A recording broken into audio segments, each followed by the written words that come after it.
Assalamu alaikum. My name is Hanan Ahmad and my registration number is 21TE25. Today we are going to discuss DSP lab number 6 and this is submitted to Dr. Muhammad Jamil. The main objective for this lab is representation of discrete time digital signals into frequency domain by using FFT. The other objective is resolution of spectrum and then the other is computation of magnitude, phase and power spectrum, and then spectrum leaking and avoiding spectrum leaking. So let's move towards task number 1. We have to write a MATLAB code to validate the above given decimation. Program first divides the given signal into even and odd samples and then calculate the DFT for both parts separately and then merge both even and odd samples by using following formula. So let's move the source code for this task.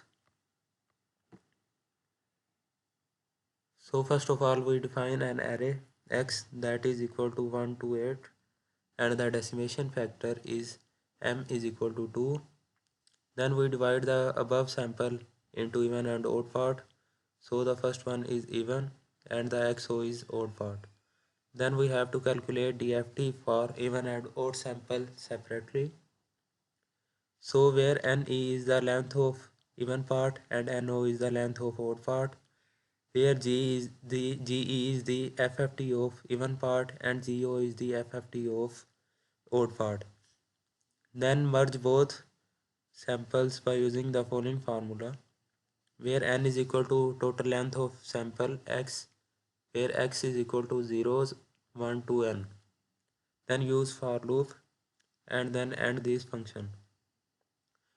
To display the results we use display disp command. First of all we have to display original signal. So for this we display x and then we have to display decimated signal and at last we have to display reconstructed signal, that is IFFT of x. When we simulate this code we obtain the following output.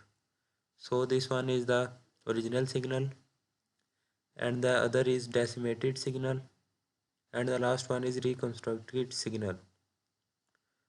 So let's move towards task 2.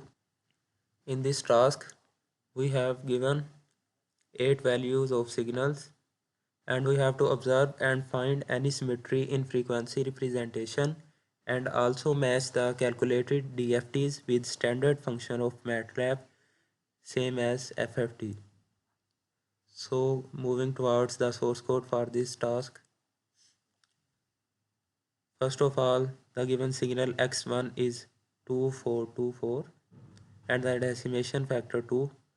Same as above we separate the signal into even and odd part. Then after calculating DFTs for separate even and odd samples, then merge both samples using following formula and at last we have to display the result. First of all we have to display original signal, then decimated signal and then the reconstructed signals.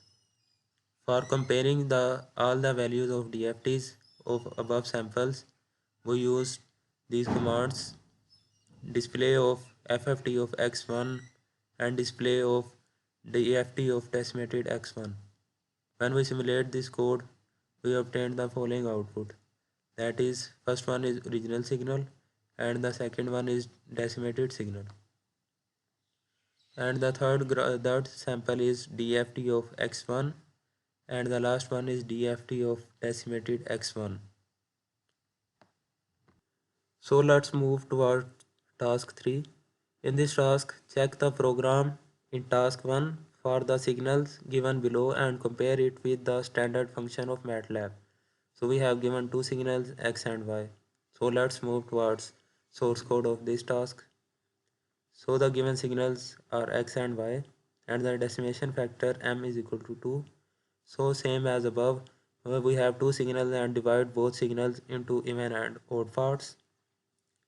Then calculate DFT for even and odd samples separately. Then assume length of even part and odd part and g of O, and n is equal to length of x, and assign zeros y, where y is equal to zeros into 1 into n length of y. Then apply for loop and end this function. After this we again for loop and apply the given formula and then end this loop. For display the output we use this command. First of all we have to plot original signal, then decimated signal for x samples, then we have to display the original signal of y and the decimated signal of x. For comparing DFTs with standard MATLAB function, we again display the function of x and then decimated function of x and then DFT of y and decimated y. When we simulate this code, the following output will be obtained. So the first one, we obtained original signal and then decimated signal. These are for x sample, and for the y sample the original signal is as this and the decimated signal is this. For comparing with DFTs, DFT of x is this and DFT for decimated of are these. For DFT of y we obtain function and decimated by is this. So let's move towards task number 4.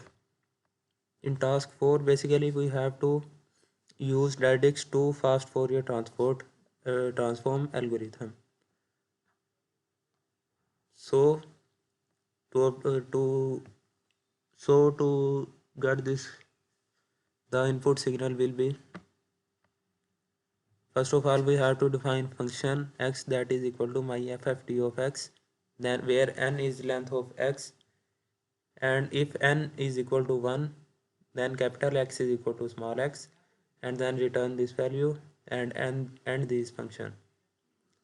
After this we divide the signal into even and odd samples just as above, as we have two signals. First of all we have to divide even part and then find the FFT of the even part, and then divide the signal of odd parts and find the FFT of odd part.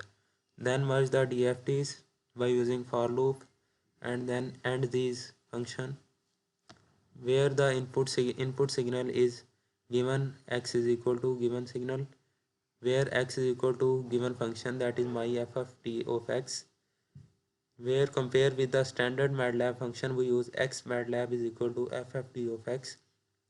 Then display the results. First of all we display my FFT, then display MATLAB FFT. When we simulate this code we obtain this output, as the first one is my FFT and the second one is MATLAB FFT. So let's move towards task number 5. In this task, first of all we have to find the FFT by using on function and then compare it with the standard function of calculating DFT in MATLAB. So for this we have given 4 samples named as W, X, Y, Z. So the source code for this task is, first of all we define the 4 samples W, X, Y, Z, then calculate the FFT using on function of the above 4 samples, then calculate the FFT using standard functions, then compare the results of both FFTs. For this display results of my FFT and then display signal Y and then display standard function and then display the custom function. When we simulate this code we obtain this output, as first of all we obtained the result of my FFT compared with FFT. So the signal Y will be, first one is custom function and the second is standard function. Then we obtained signal Z, first of all custom function and then standard function. Then we can compare both these signals.